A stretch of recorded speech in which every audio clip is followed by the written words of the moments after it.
जी से कि आप अपनी बातों को रखें। श्रीमान चिराग पासवान जी।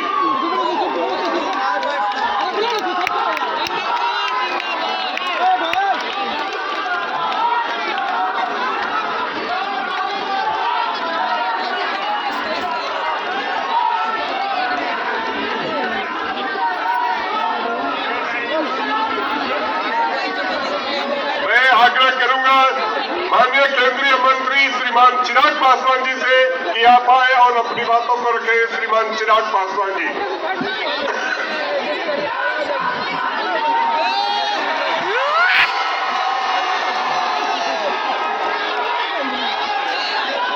साथियों,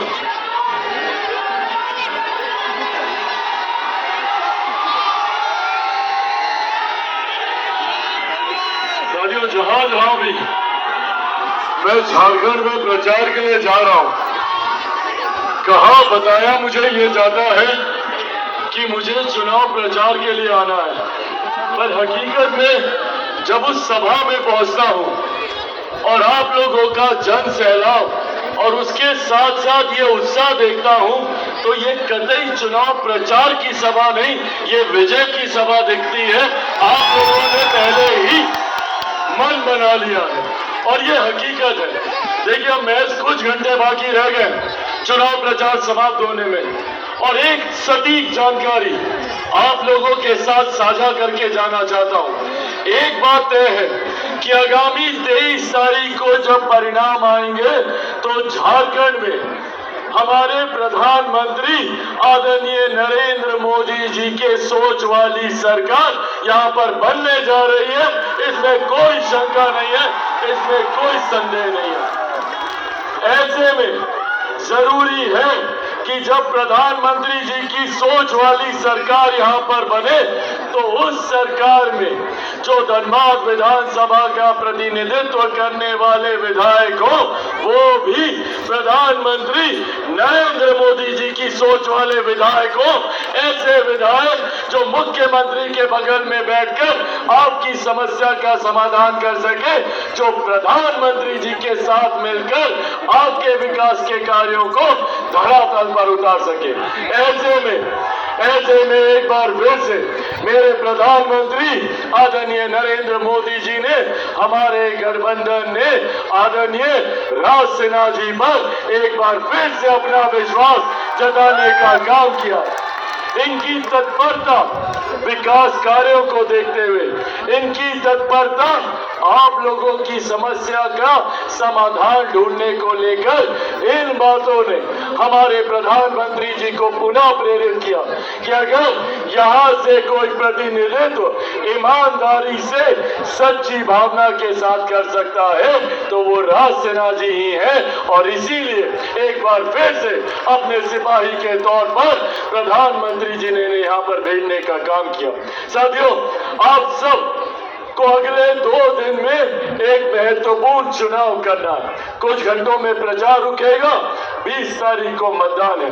उस मतदान में आप लोगों को चुनना है 2 गठबंधनों के बीच, एक जो विकास की बात करते हैं, दूसरा जो विनाश की बात करते हैं। ये चुनाव विकास और विनाश के बीच ये चुनाव होने जा रहा है।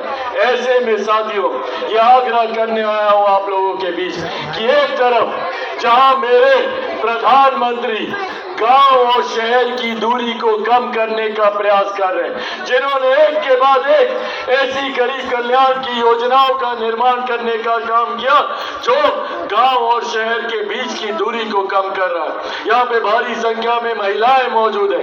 पहली बार देश में एक ऐसे प्रधानमंत्री आए जिन्होंने महिलाओं के सम्मान की चिंता कर शौचालय बनवाने का काम किया, जिन्होंने महिलाओं के स्वास्थ्य की चिंता कर उज्ज्वला योजना के माध्यम से घर घर गैस कनेक्शन पहुंचाने का काम किया। आज भी हमारे राज्य में भी, झारखंड में भी अलग अलग योजनाओं के माध्यम से कैसे महिलाओं को मुख्य धारा के साथ जोड़े, इस सोच के साथ हमारे प्रधानमंत्री जी कार्य कर रहे हैं। हमारे प्रधानमंत्री इससे पहले अगर घर पे कभी कोई बीमारी आती थी तो महिलाओं के जेवर बेचने पड़ते थे, घर की जमीन को गिरवी रखवाना पड़ता था। पर आज आयुष्मान के माध्यम से भगवान न करे अगर घर पे कोई बीमारी आती है तो 5-5 लाख रुपए का मुफ्त इलाज का प्रावधान हमारे प्रधानमंत्री आदरणीय नरेंद्र मोदी जी के माध्यम से आयुष्मान योजना के तहत किया जा चुका है। एक तरफ हमारे प्रधानमंत्री दिन रात गरीब कल्याण की योजनाओं को धरातल पर उतार रहे हैं। परिणाम स्वरूप पिछले 10 सालों में 25 करोड़ से ज्यादा लोग गरीबी रेखा से बाहर निकलकर मुख्य धारा के साथ जुड़ने का काम किया। आज हमारे देश की अर्थव्यवस्था गर्व से हम लोग कहते हैं कि दुनिया की 5वीं सबसे बड़ी अर्थव्यवस्था है। और जब देश की अर्थव्यवस्था मजबूत होती है तो राज्यों का राजस्व बढ़ता है। जब राज्य का राजस्व बढ़ता है तो हर जिले में विकास की योजनाओं के लिए ज्यादा राशि आवंटित की जाती है। जिले में ज्यादा राशि आती है तो गरीब परिवार के हाथ में ज्यादा कमाई आती है, प्रति व्यक्ति आय में इजाफा होता है। आज तो हम लोग 5वें नंबर पर हैं। अगली बार जब आप लोगों के बीच चुनाव प्रचार के लिए आएंगे, इन 5 सालों में देश की अर्थव्यवस्था 5वें नंबर से बढ़कर दुनिया की तीसरी सबसे बड़ी अर्थव्यवस्था भारत बनने जा रहा है। ये देश हमारे प्रधानमंत्री की, जहां एक तरफ हमारे प्रधानमंत्री ने देश की अर्थव्यवस्था को मजबूत किया तो वहीं हमारी आस्था को भी सम्मान देने का काम किया। सोचिए पिछले 500 साल से आज जैसे हम लोग टेंट के नीचे बैठे हैं, ऐसे ही पिछले 500 साल से प्रभु श्री राम टेंट के नीचे धूप गर्मी धूल मिट्टी में ऐसे ही बैठे थे। पहली बार देश में एक प्रधानमंत्री आए जिन्होंने हमारी आस्था को सम्मान देते हुए अयोध्या में भव्य राम मंदिर का निर्माण कर राम लल्ला की मूर्ति की प्राण प्रतिष्ठा वहां कराने का काम किया। ये सोच है हमारी सरकार की, ये सोच है हमारे प्रधानमंत्री की।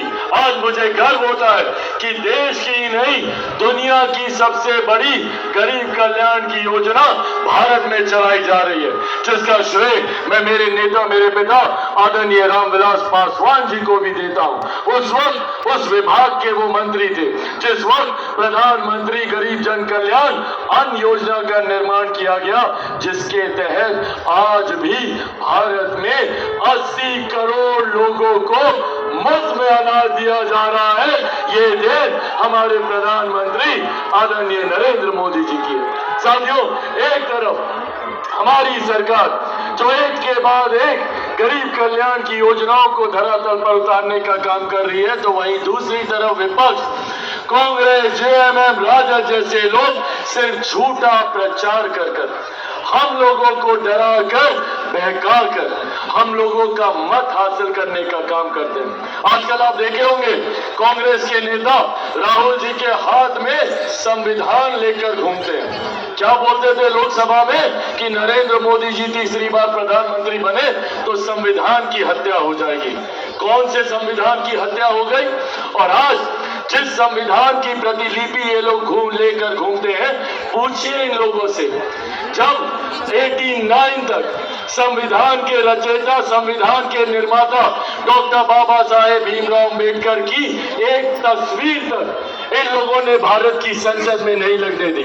लगातार निरंतरता में आजादी के बाद कांग्रेस की सरकार थी, एक के बाद एक इनके प्रधानमंत्री थे।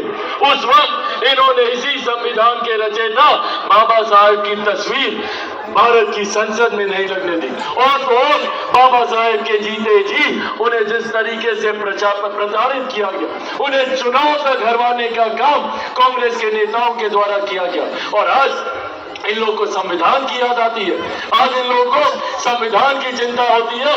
तब कहा गया था भारत का संविधान जब इन्होंने सन 75 में आपातकाल लगाकर सही मायनों में संविधान की हत्या करने का काम किया था, सही मायनों में लोकतंत्र की हत्या करने का काम किया था। आज ये लोग बात करते हैं आरक्षण की, संविधान की। साथियों, आज आप लोगों के सामने खड़ा होकर मैं चिराग पासवान, मेरे नेता मेरे पिता आदरणीय रामविलास पासवान जी के संघर्षों की कसम खाकर ये वादा आप लोगों से करके जाता हूं कि जब तक चिराग पासवान जिंदा है, जब तक चिराग पासवान जिंदा है, ना आरक्षण को कोई खतरा है, ना संविधान को कोई खतरा है। ये वादा आप लोगों से करके जाता हूं, पर अगर खतरा है तो ऐसे विपक्षी दलों के गठबंधनों से, इन नेताओं से खतरा है, हमारे वर्तमान को खतरा है, हमारे भविष्य को खतरा है। ये लोग आएंगे तो जितनी गरीब कल्याण की योजनाएं हैं सब बंद कर देंगे। ये लोग नहीं चाहते कि कोई गरीब मुख्य धारा के साथ जुड़े। ये लोग नहीं चाहते कि समाज का जो वंचित वर्ग है वो कभी सम्मान के साथ मुख्य धारा में आए। तभी इन्होंने बाबा साहब की तस्वीर को नहीं लगने दिया, जबकि इनके एक ही परिवार के 3-3 नेताओं की तस्वीर भारत की संसद में थी। भगवान बिरसा मुंडा जी की तस्वीर को इन्होंने भारत की संसद में नहीं लगने दिया। आज जब मेरे प्रधानमंत्री शान के साथ, गर्व के साथ, गौरव के साथ बिरसा मुंडा जी की 150वीं जयंती दिवस समारोह पर जनजातीय गौरव दिवस का आयोजन करते हैं, तो इन लोगों को तकलीफ होती है कि क्यों देश के प्रधानमंत्री समाज के सबसे वंचित वर्ग को इतना सम्मान दे रहे हैं। आज हमारे प्रधानमंत्री जी की वजह से आज समाज के सबसे वंचित वर्ग से आने वाली महिला देश के सर्वोच्च पद पर विराजमान है। मां महिम राष्ट्रपति के रूप में वो वहां पर विराजमान है। ये देन, ये सोच हमारे प्रधानमंत्री नरेंद्र मोदी जी की है। साथियों, अब ये जिम्मेदारी हम सब की बनती है कि प्रधानमंत्री जी की इस सोच को और मजबूती दे। प्रधानमंत्री जी की इस सोच को ताकत देने की जिम्मेदारी हम सब के ऊपर है। और हकीकत है, जिस राज्य में डबल इंजन की सरकार होती है उस राज्य को विकास करने से कोई नहीं रोक सकता।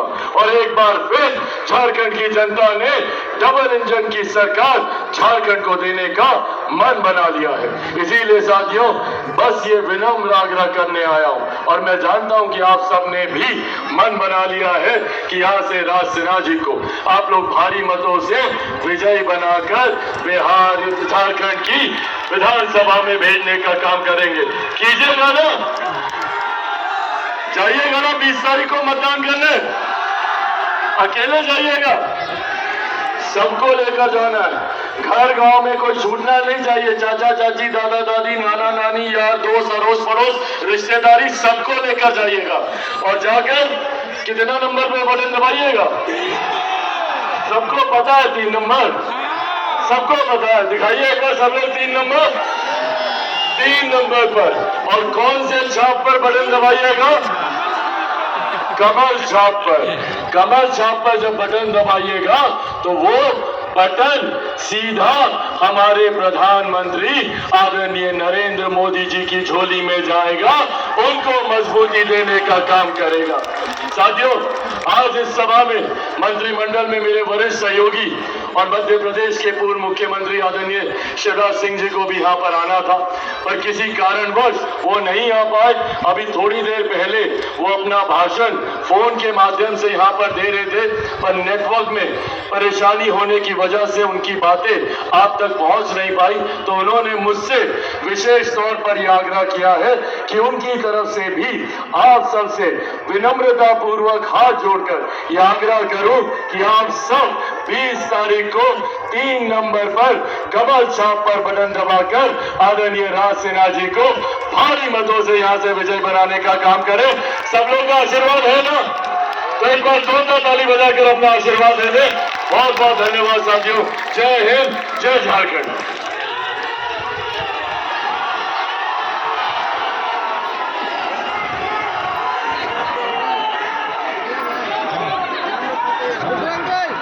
गुड्डू अंकल, आशीष अंकल।